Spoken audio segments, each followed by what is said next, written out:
Subscribe to our YouTube channel now and make sure you never miss another upload. Katunyamura programs zaffe zonna z'osubiddwa ku YouTube channel yaffe eya CBS FM UG. Ring the bell and never miss another video. Twagatteko ku channel yaffe eya CBS FM UG ng'onyiga kadawo oba YouTube bell button osobola okufuna okumanyisibwa ku buli program gye tukuweereza. Leave a like now. Teweerabira YouTube channel yaffe CBS FM UG. Subscribe and leave a like. Okay, kushopinga kwonna mukwano gwange Mega Standard Supermarket esemaduuka ogwogenda okufuna mu buli kalonda yena gwe weetaaga totunula walala wonna Mega Standard Supermarket tulina amatabi awiri Old Taxi Park ne ku Garden City okumanya osinga ku noti 7 noti 5 3 nya emu mukaaga waliwo n'akambyo Happy Women's Day eri mama wange senga teyakola nange sande somye olwo n'agamba omujiji gwe batuteereddewo abasomye mukambwe ennyo naye kati kamewa mukwano gwange kati kanyingeze ku nsimbi tobawawa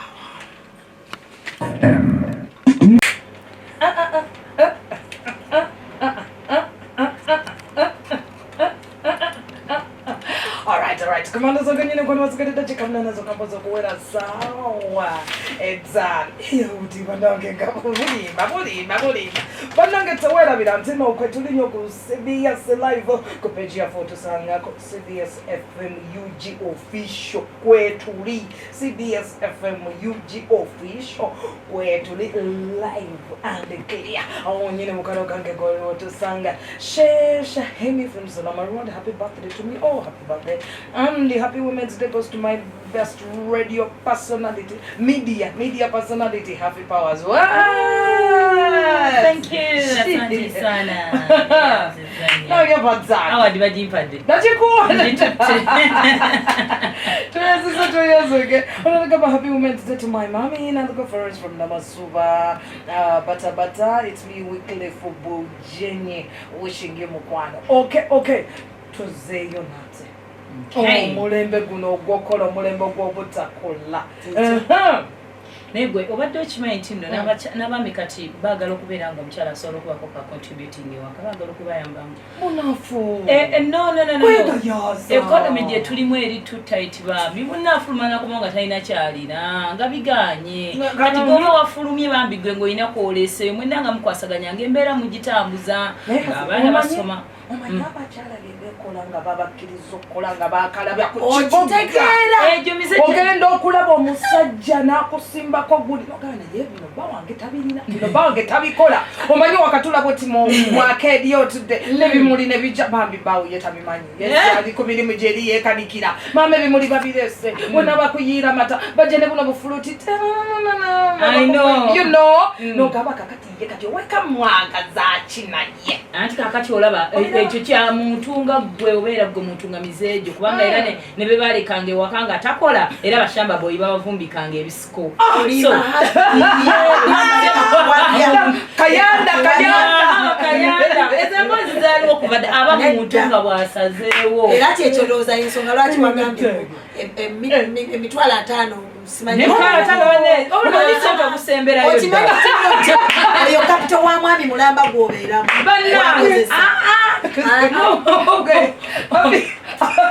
ekigabo emitwalo 5 kigeze sasake nate bwe busemberayo ddala zisalungi ensemberezaowulira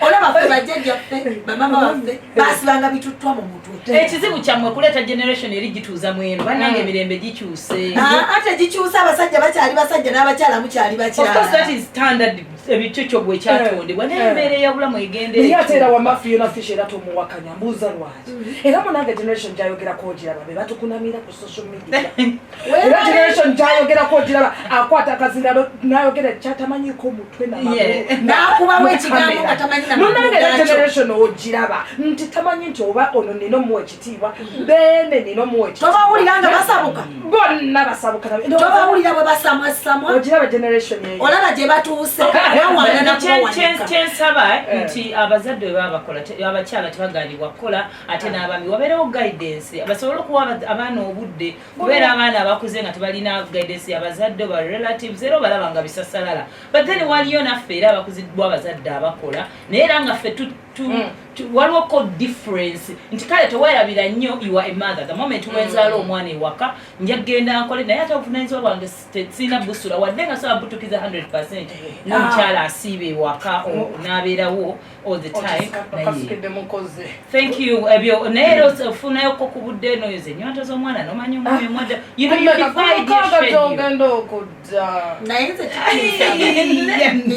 nsaba bwe baba kale nga bwe balwana bakole obudde babugabanyeemu olunaku balukoleko katundu ddala ati olwogenda kujja ntya ng'ambe ntya ng'ogenda waka mukolera muteeketeeka mukibi mugambe ntya tomugamba gavumenti ye mugamba nti eteekewo etteeka nti abakyala bayisawa 9 nga banyisa bakole kuva kumajja paka saawa 5 ekyemisana sawa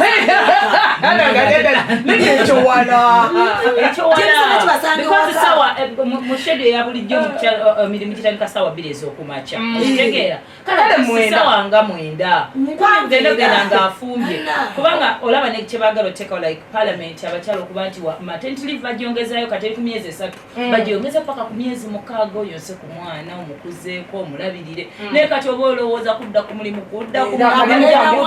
bakatwala akalimu kange otesotya owabula otya gwe mukwano gwange ali eyo wangi talk to us Titie Powers ne Haffy nze nakeza kosi wano mu Dubai mwebale kutuweereza nze ndi tiimu Haffy Powers omukyala yandibadde yeekolera baneegunya omulembe gwakwekolera n'abasajja bennyini tebakyayagala bakazi batakola ye buli lwakulaba nga tolina kiddako atandika okudibaga ekivaamu nga munnange akule.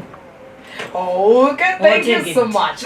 Kitegedde wangi munnange makibingi ekyoke kyolaba mukyala tiyandikoze kubanga basula obuvunanyizibwa okulabirira abaana n'abaami okitegeera Titie kitegedde talina budde buyonsa abaana mwana mwaka gumu n'emyezi 2 nga we yamujjudda ku mabeere abantu aba bakola obubi mu ssomero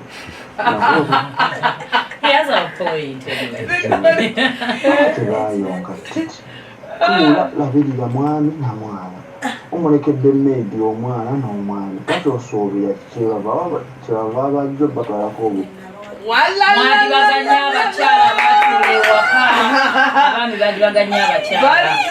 anyway mu program kalasabayozi tugenda kwogereza okwo nateeka sokepo obudde abamawulire wetujja okutandikira tokitya audio ziraba nyingi ddala naye katukomeona te okyali mu program kalasamayanzi wana kumanda songa tuli banava Haffy Powers ne Fiona Fish tukikole tuti tukomeona te FM Emanduso News Desk. We bring you the news reliable, hot and fresh. 89.2 News. So accurate, so dependable.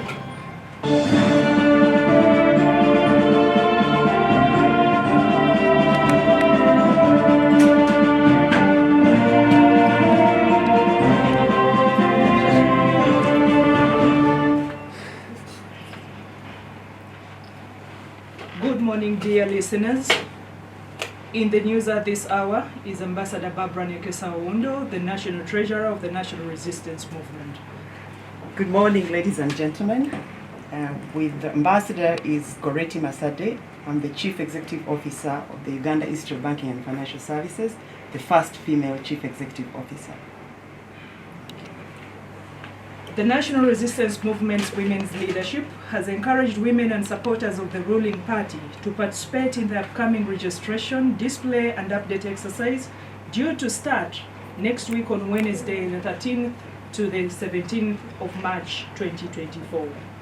The National Resistance Movement's National Chairman and President of the Republic of Uganda, His Excellency Retired General Yoweri Kaguta Museveni, launched a countrywide registration exercise for all party members on the 28th of February at the Secretariat, Lot 10, Chadondo Road.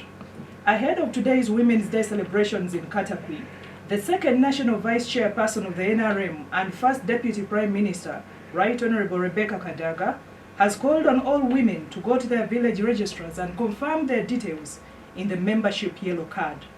In a related development, Kadaga emphasizes the need to eradicate female genital mutilation still experienced by girls in the Sabay region.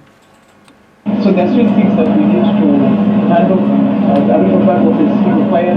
We still have female gender clarification. It's going on in Karamoja and in Sembei. All these things we need to continue to talk about them to ensure that we liberate our women from this type of violence. Other than the only woman who was on the distance council, there are no others. And in some areas, the men said, let me speak for you, let me represent you. In some areas, there were no women actually on the women council, even if there was a seat. It was difficult to get them because the men were saying, no, we can speak for you. But now things have changed. We even have women who are ex-one chairpersons, we have women who are district chairpersons, women who are ex-executive chairpersons. So a lot is happening, and things continue to improve. The chairperson of the NRM Women's League, Honorable Lydia Wanyoto Mutende, has cautioned women to desist from illegitimate change of their credentials because it undermines planning in the process. There are two issues that have made us very difficult and challenging to plan and work for women in Uganda. One of them is the change of name. Once you change your name, the data that is entered into the system rejects names that you are now a different person. So we would like to have consistency of names. I'm saying this because when many of the women get married, they either remove their maiden name and add the marital name, or they add the marital name. We urge you to be consistent and to go and make sure that whatever you have changed is legally done. Secondly, we like to request the women not to change the age, because sometimes the age on your birth certificate is different from your marriage certificate, so different from your workplace, and that undermines planning. The Right Honourable Rose Namayanja, the Deputy Secretary General of the National Resistance Movement Party, emphasizes the need to overcome gender harassment.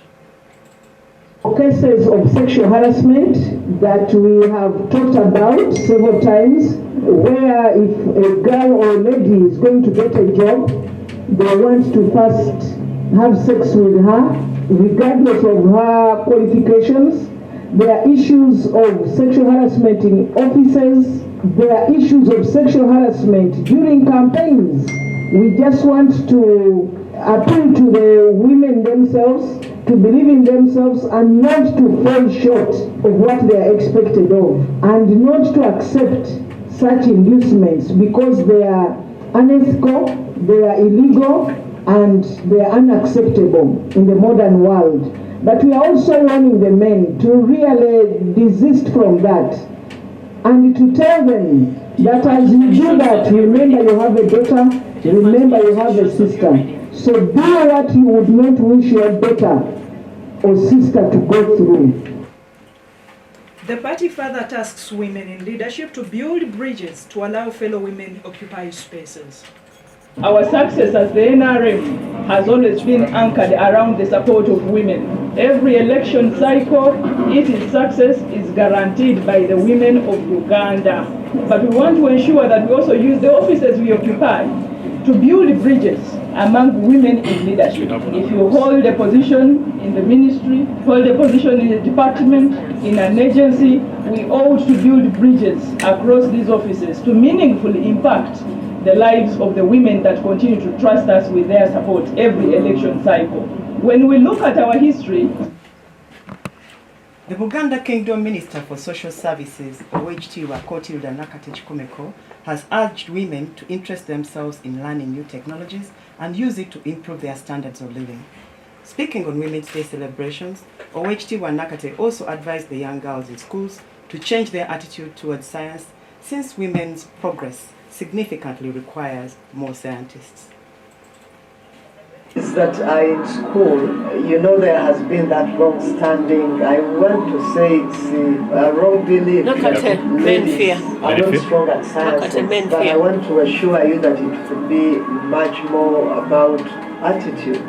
So I would like to advise the ladies that are still going to school, those in primary, those in secondary, to have a deliberate effort to exploit their full potential so that they work on the competencies in the sciences, because we need a lot of science with our kind of being in the world, with the reproductive life that we undergo.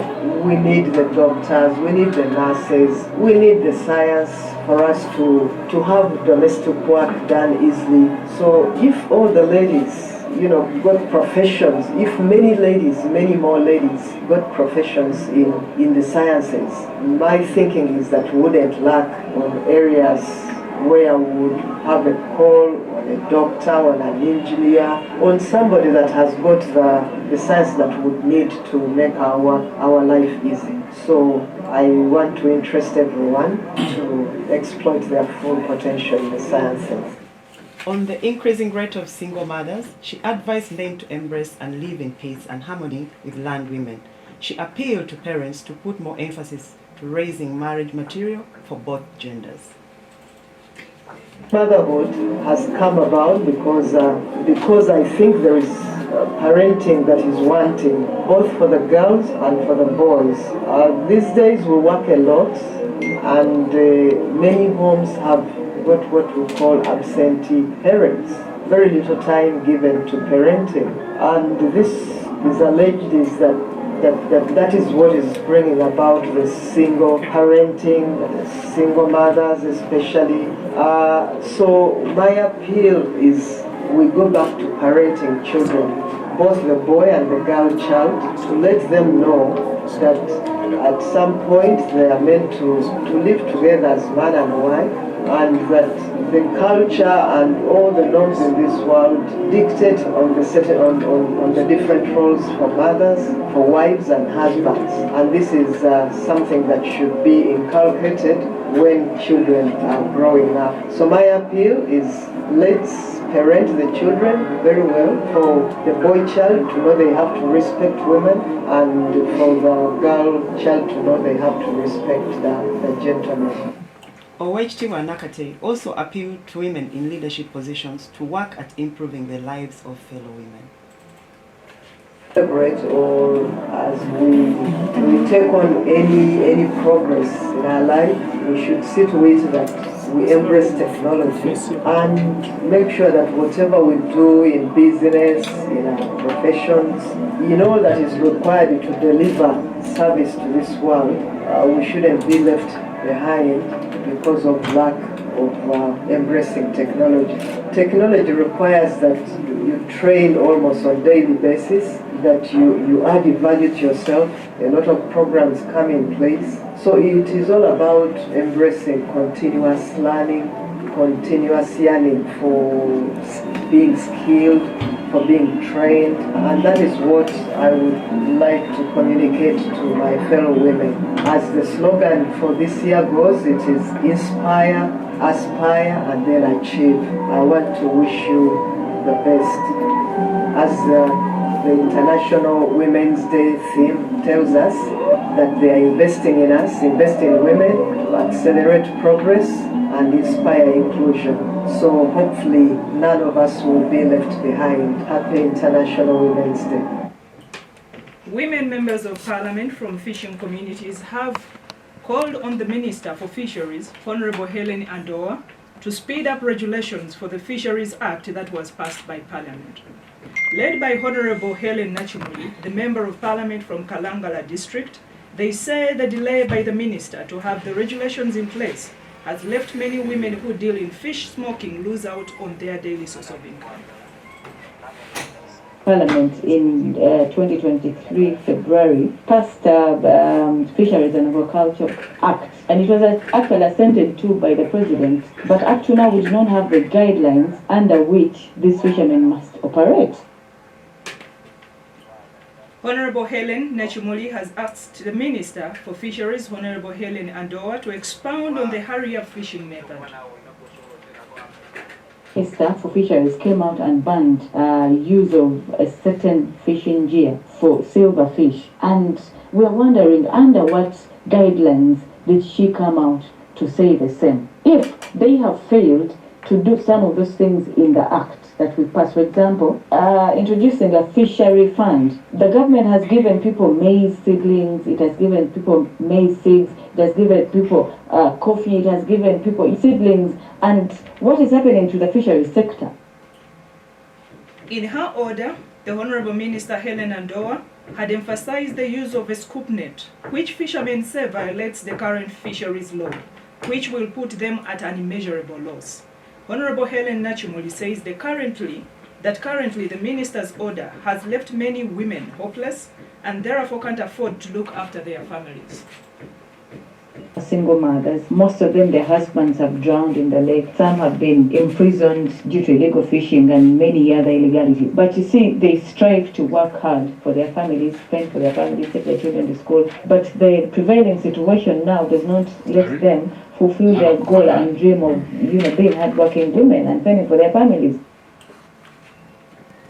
The Minister for Lands and Housing, Judith Nabakova, has appealed to fellow leaders to join hands in efforts to avail information on land to women to ensure that both men and women get equal opportunities for access to land for development.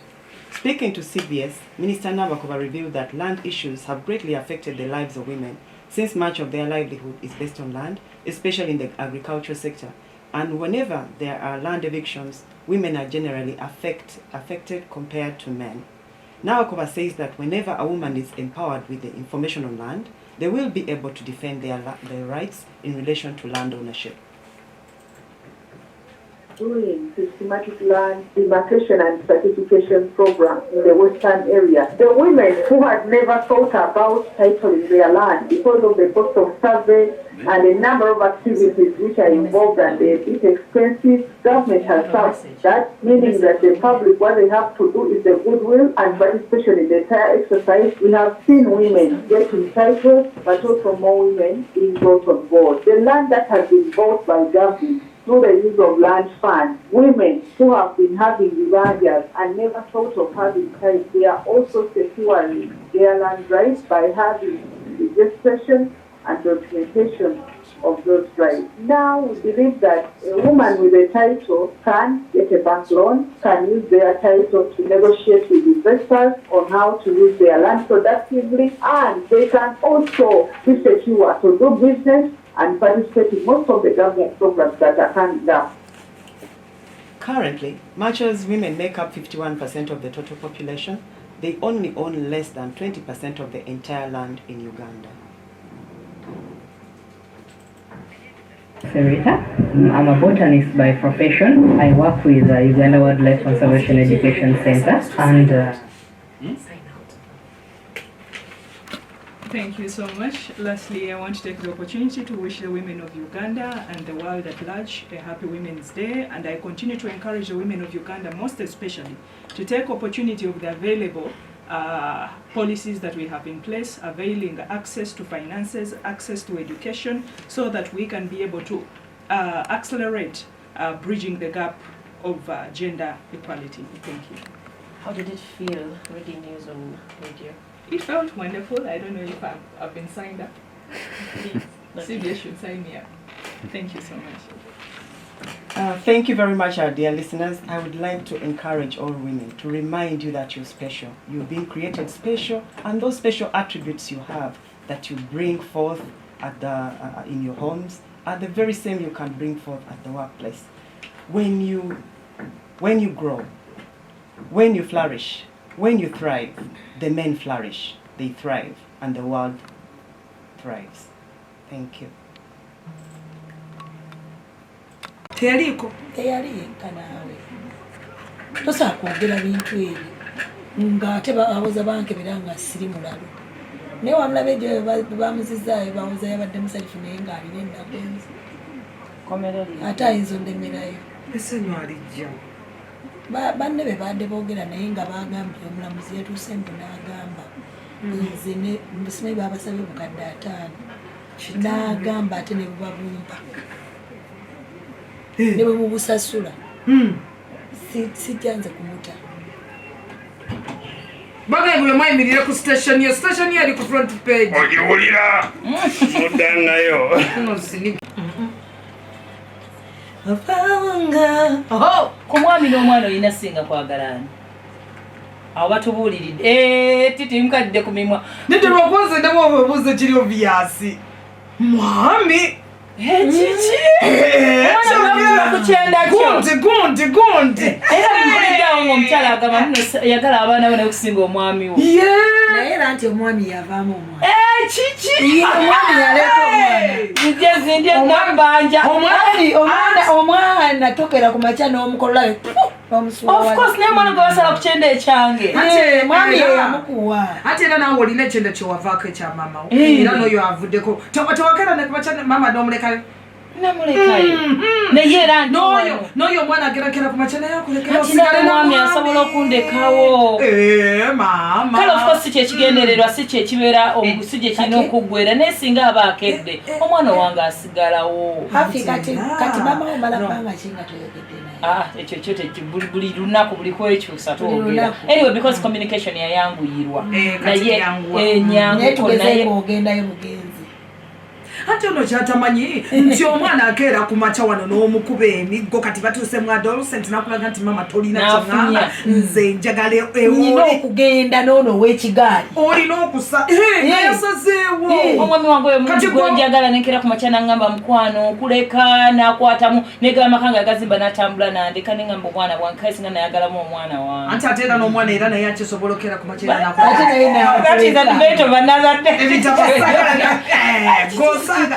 njagala omwami njagala mwami lusitopu lavu yona ninjiteekako oyo omwana naye bali mwagala bibi omwami omulaba yazaamu omusaayi yakunyirisa yakola omukadde bwe yajja okubeererawo omanyi hafi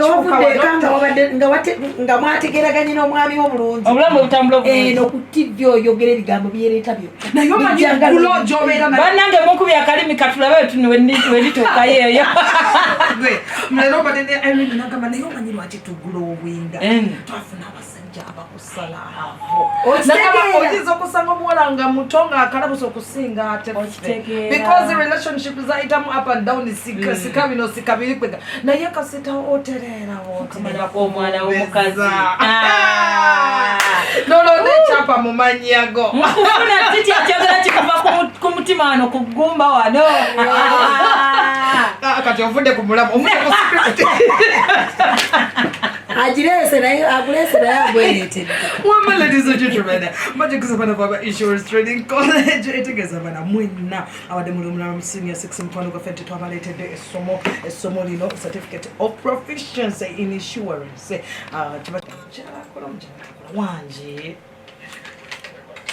kuweereza happy women's day naye nze ngamba buli mukyala alina okukola naye okukola kiba kyetaaga akolere kumpi n'ewaka wasobola okulengerera ewaka kuba wagenda ewaka bino bawoza nti nkomawo nkooye okukuba kwesuulirayo gwa nagamba kitegeera awo kyenjukiriza akayimba kali mugenzi maka makumbi kayayimba koze ewaka abaana by'omukyala ow'ekyama.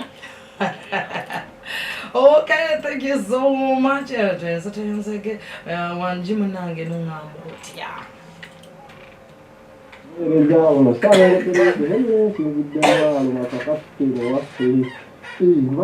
bulijjo nno ndowooza oyo omukyala yazaala nno nenampijja oyo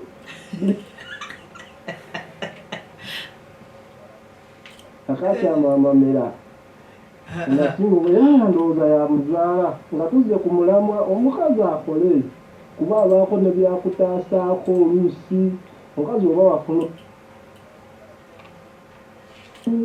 bw'aba yagadde sibuli omuntu agenda kutaasa mukwano gwange wanje omukyala singa obukakkamu obuzanyo bwonna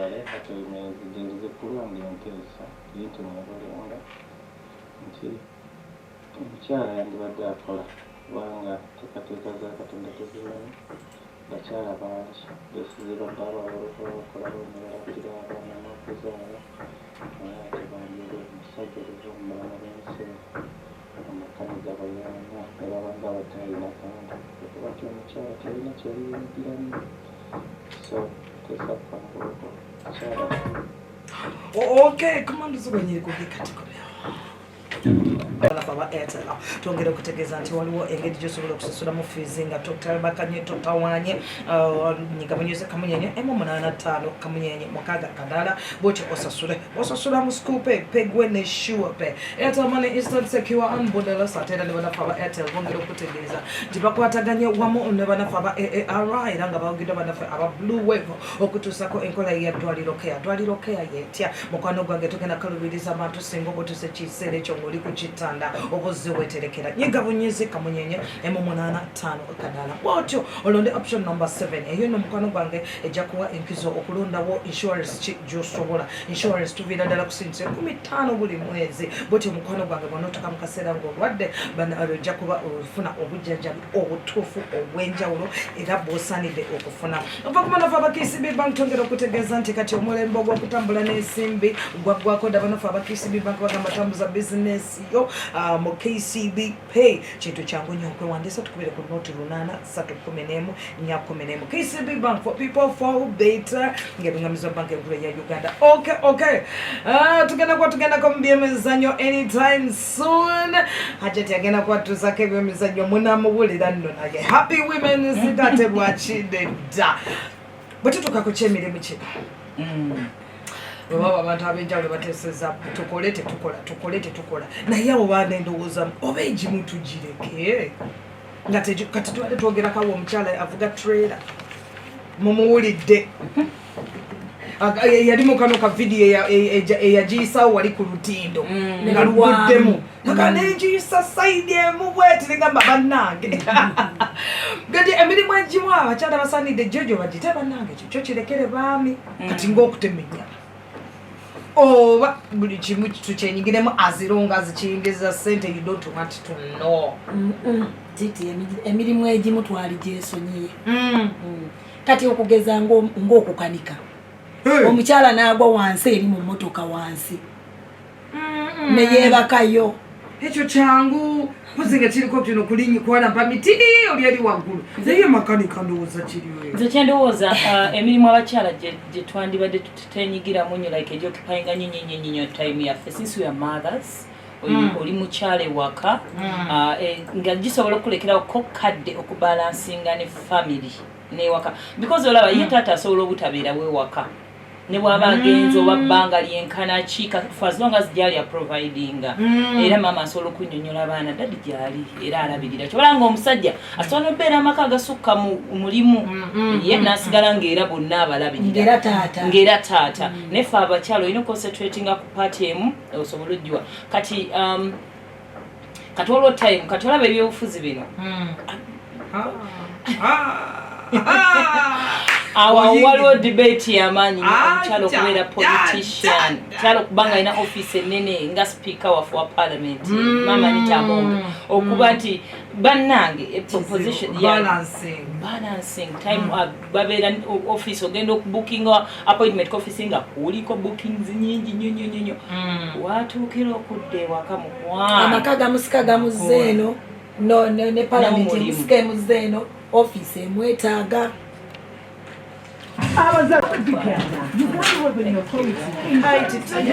naye kayemba airili kayemba omuwulizi badde mumpe okutimbi agoyeza buli kika kya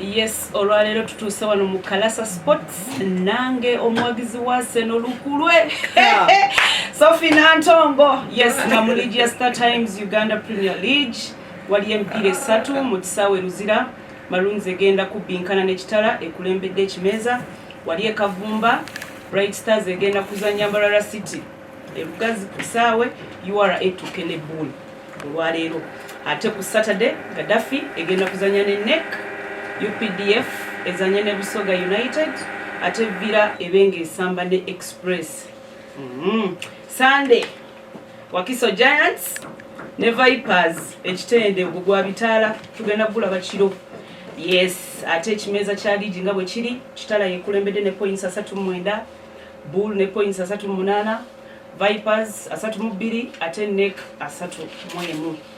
So waliwo okuvuganya mwani anasitukira mu ngato ya ligi yaffe eya wano e Uganda era nga bawagize essaawa eno nabo tebamanyi ani anagiwangula.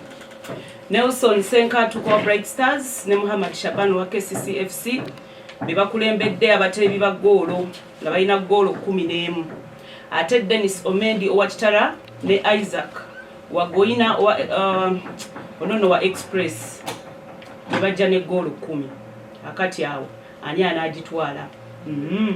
So nga ate Fred Amaku owa Maroons alina ggoolo 9 ate nga Alex Chitata owa Bull ali ku ggoolo 8.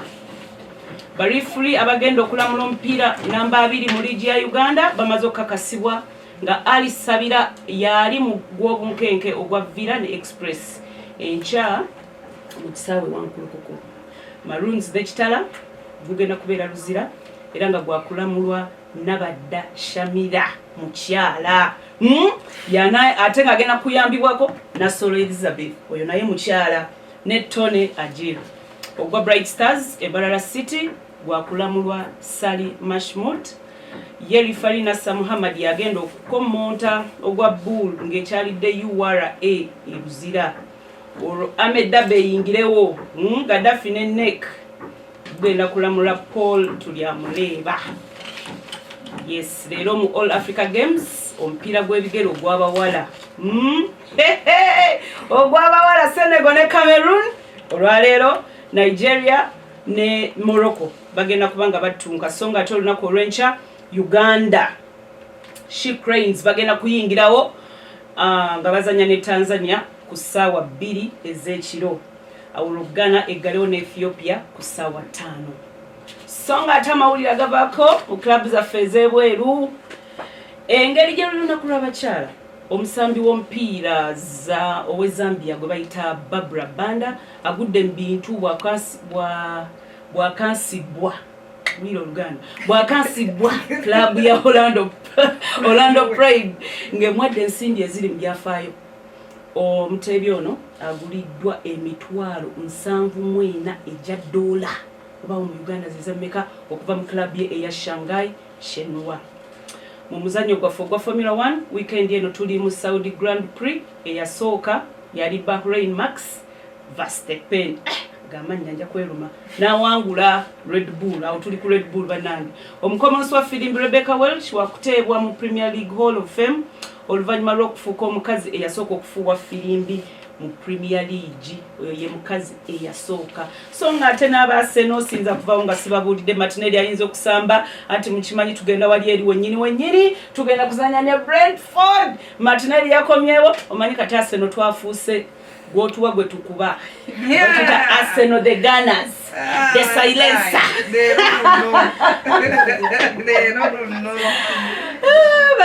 fena nga tuli ku form ya tuta of mu goalo tuyinza okubayo ne Raba ajja kubeerayo. Saka naye kyemanya ajja kutandika butereevu. Side eri tujja kubeerayo ne Havers naye ajja kubanga azanya kale Arsenal twokya era temusubwa nga tulumba Brentford. Abaseno kiri kitya program yonna ya Arsenal kakati goza nawe siba amawulire gabirala kasitani ngera kwase kiwedde kubanga leero nze mbiri mu mitambo kati gwe watimu endala mani nga tujogedde mani bye biki yeruba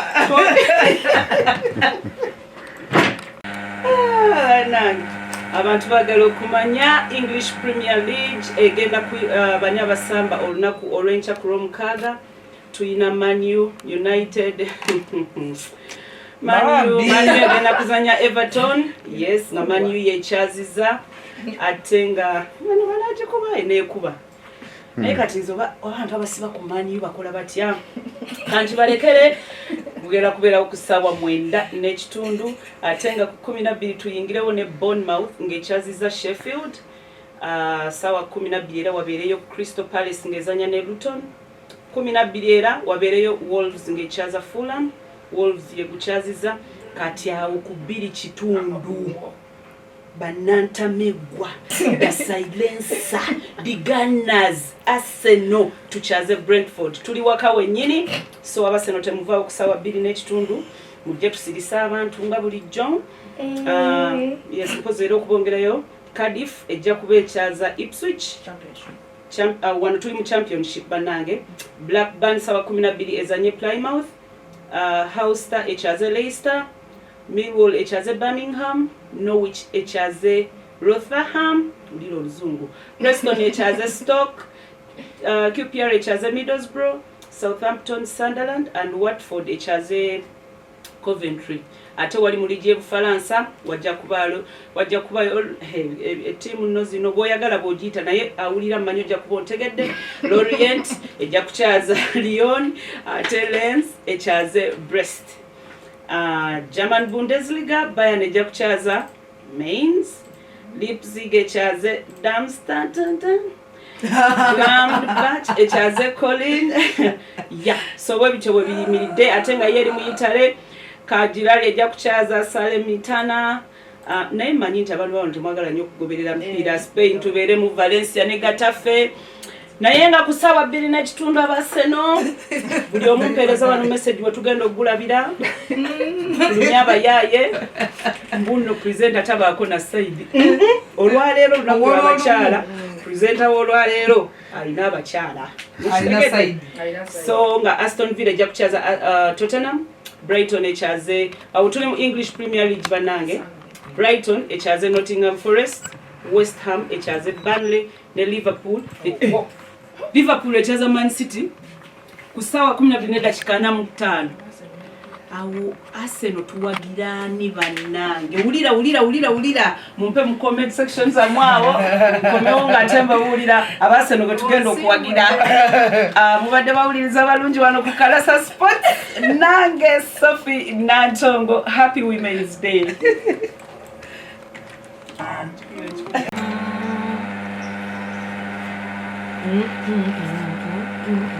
Alright.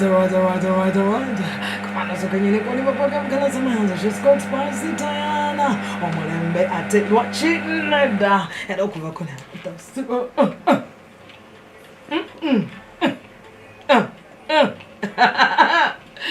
Oh, wait. Alright.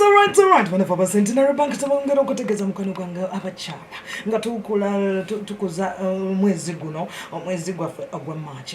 Whenever a centenary bank mukano gwange bakugamba buli account gye wali osuddewo kasi togiza bw'otyo obujja.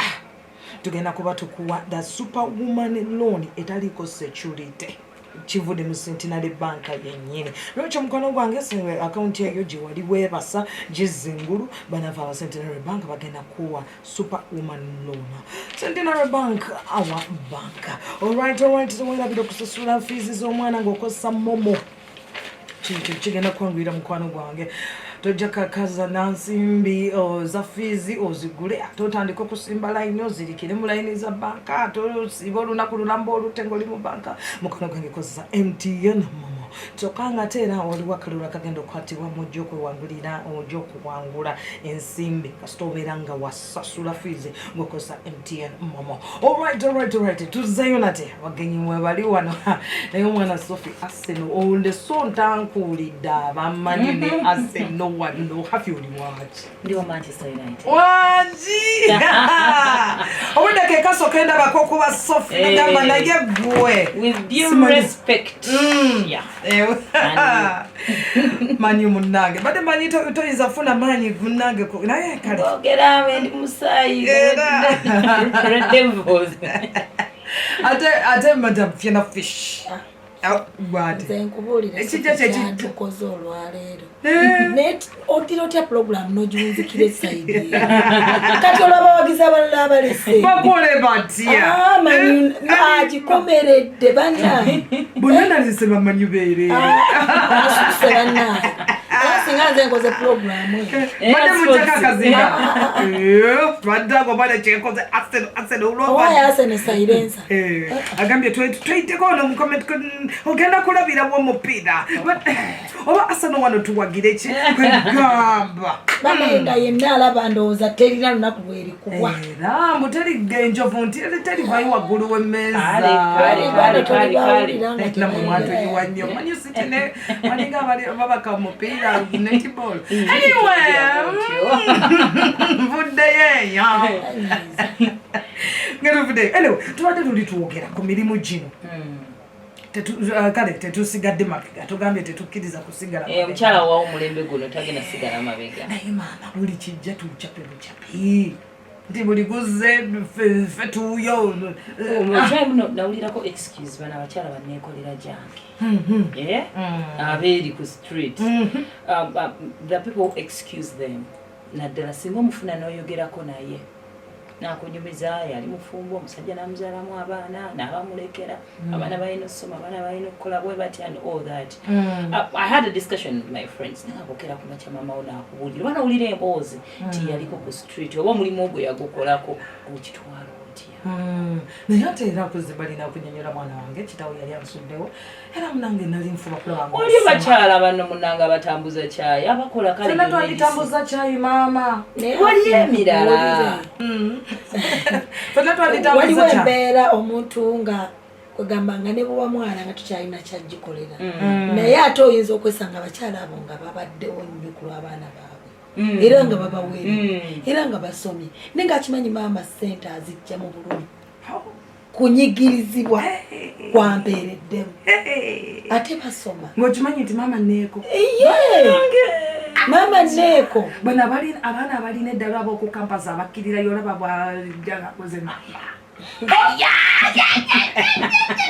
ayinza okutuuka ekiseera n'okimanyiira n'amanya nti maama wano wajja ssente ekyokukola sirina naye nze mbadde nsaba excuses bannange kale bw'abanga abantu abamu tebali informed abamu tukoze decisions ezimu mu bulamu naye nga tetwafuna kugambibwako nafuna kyasa omuntu naggambako ku kino nga naye wakera ku makya newekikola bukozi naye bambi tugezeeko nnyo some things are not tebiina excuse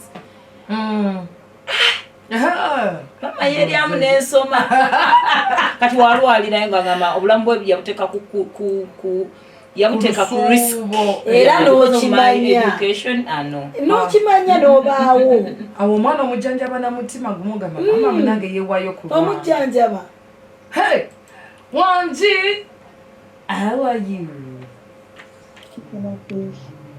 natwesinikuulizaako feyafaniro kali makwano olaba nze mpagidde nnyo kati olw'ensonga nti omukyala akola ayongerako ku mwami we azimba omwami we wabanga omwami wadde talinawo omukyala oyo asobola okubaako kyaleetawo ewaka naye omusajja abanga yakola yekka otya nebukya ku makya nga omusajja omulimu gwekero nga naye omukazi oli awo amaaso otabuti maaso tewali ki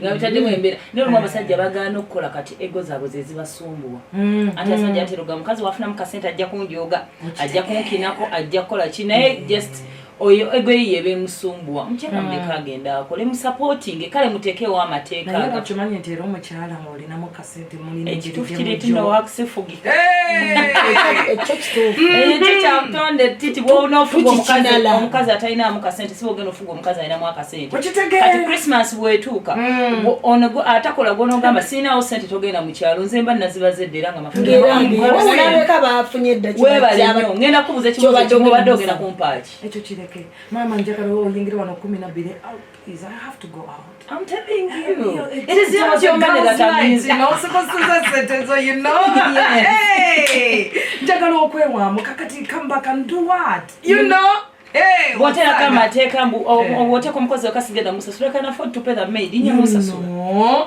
natera ebintu ebisingira bigenda nakukkaanya kati era olaba nti abakyala abaali babatandika bwetufuna ssente tetukyagambwako kati ate batandika okuwanukayo ne bakomawo bategeera sente zifunye naye ekiyumba kizimba Asamayanzi aya funa kusoboza Bitabaga. Titi the kanso. So kunyonyola alina kungi. Echaddala kyecha film. Ayeyeye abamite babitegeera. Nange nga wazanyanga gwe mukyala gwe. Nakyo kimunyiiza. Olaba abantu bwe oli avayo n'agamba. Naye oyo alabika bbaawo bya ddala. Si byakuzannya nze mbalaba. Kakati yo omwami omusuubira kulowooza atya. Era ekyo kyalowooza. Ekyokubiri tebamanya nti we mubeera wabeerawo abantu bangi. Muba mu kasenge mwekka. Kamera weekubye mubaawo mwekka. Naye ng'ate wabaayo abalala. Ate tobanenya mmeme kubasinduukirira naawe okiraba. Balemererwa. Embeera ebayitirirako.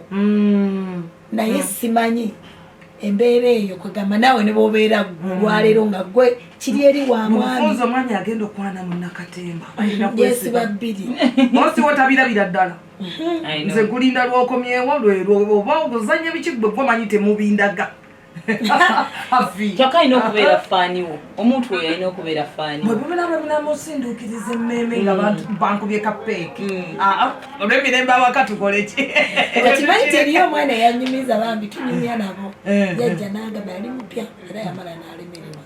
Yajja n'agamba olaba nze byenzannya omwami wange simukkiriza biraba. Kati nebyo ebyo yabyogera biseera biri nga tebinnagenda kuno ku temunnakyaka nnyo nga tebigenda ku YouTube n'agamba sola leeta siddi waka kuba waagirabira luba lutalo naye mbikweka era sibimulaga akanya kumbuuza naye ndalabira ddala bambi ng'ali ku kizibu kino akyagala omwami amwagala n'ebimulemye okubalansinga neera byamala nebimulema n'akita awo omwami alina kuba nga si wabbuba ng'akitegera butegeeza oba ng'akuwerekerako ne mutuulawo kamera zikutunamu atudaawo bakubamwe bemugenda nabo ne babawerekera nebamanyi ogenza pafominga wano muli mwenna ne mudda mwenna naye firimu wali oli mumalayo n'omwezi nga muli ku hawusi mushutinga misana na kiro omunyonyolo otya ate buli lwakuba essimu oba mu kamera togikwata simu tevugira wali kamera buli mulimu ne challenges abo wanange so omuntu alina okuba nga mulina omu-understandinga tugenda kukomawo naye Haffy atubulire ezize naye maama talk to us bagambwe bakusawanya paka musanvu twakatuulako butuzi bwetuti n'entebe tennabuguma kakati abakyala mirimu gye tukola tusangamu challenges nyingi ezimu gavumenti erina otuyambako okumanya kyo abakyala baterera ku mirimu gyabwe naye gavumenti nayo nga tenabakambinga ine mu family gye tutandikira kakati omukyala omwe ajja kwogerako nti nze obufumbo wange buli obuti nebuti naye bulimu abatannabafumbirwa naye ngaemirimu giplayinze part nene nnyo mu butafumbirwa yes most especially I will speak for people who are in the limelight just like I am kati omwana omuwala omuyimbi obanga alina omulimu gwakola ngumuteeka mu kamera mu butaala ekisookera ddala oyinza okuba I have a friend who is an artist yasooka nayimba nga biringa ate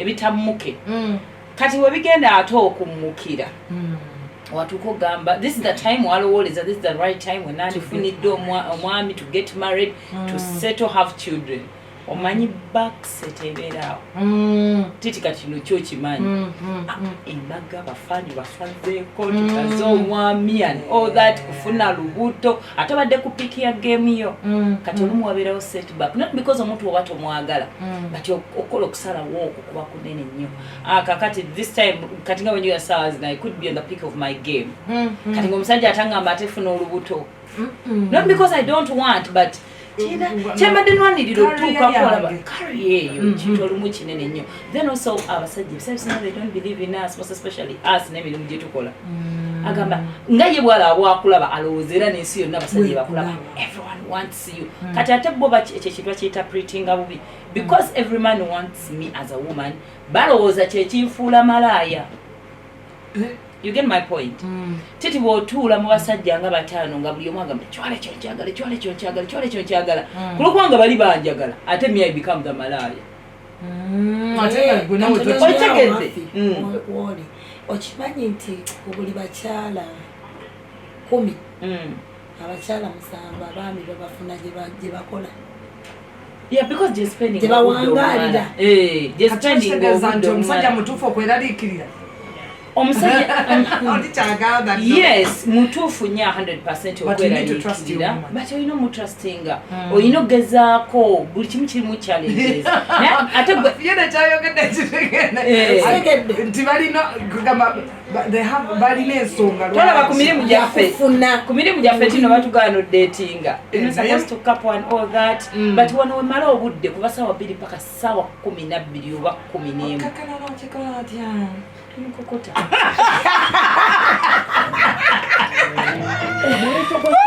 CBS FM.